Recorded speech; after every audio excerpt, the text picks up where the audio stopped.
All right, what's up? I want to go over some of the stuff I'm seeing online about Jake Paul and his fight against Anthony Joshua last night.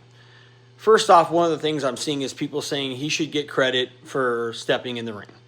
You don't get credit for stepping in the ring when that's the performance that you put on. Okay, he ran the entire fight. He was holding on for dear life. And then when things got really tough and he got rocked by a shot or he felt a shot or whatever, he threw himself on the ground to kill time. Okay, that was an embarrassing performance. It wasn't a good performance.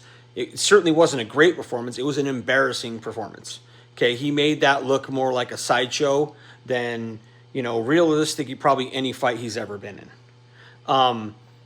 The other thing I'm seeing is he lasted 6 rounds, so he went longer than Ngannou went, so he's better than Ngannou, has a better chin than Ngannou has.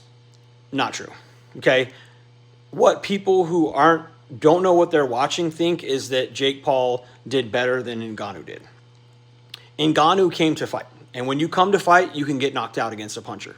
When you come to survive, you can do just that. Tons of guys did it against Mike Tyson back in the day, right? They would hold him, they would run from him, they would clinch, try and kill time and just basically survive the fight. And that's what all Jake was trying to do. He never really ever tried to win the fight. He threw a couple lucky, no-look overhand rights that landed, but nothing that ever hurt Anthony Joshua or had Joshua in any trouble. Now, why was he able to land those punches? Again, if you don't know what you're watching, you don't know this.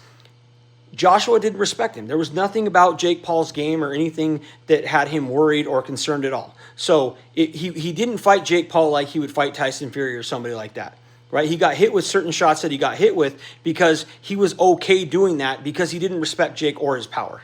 Okay, that's why that happened.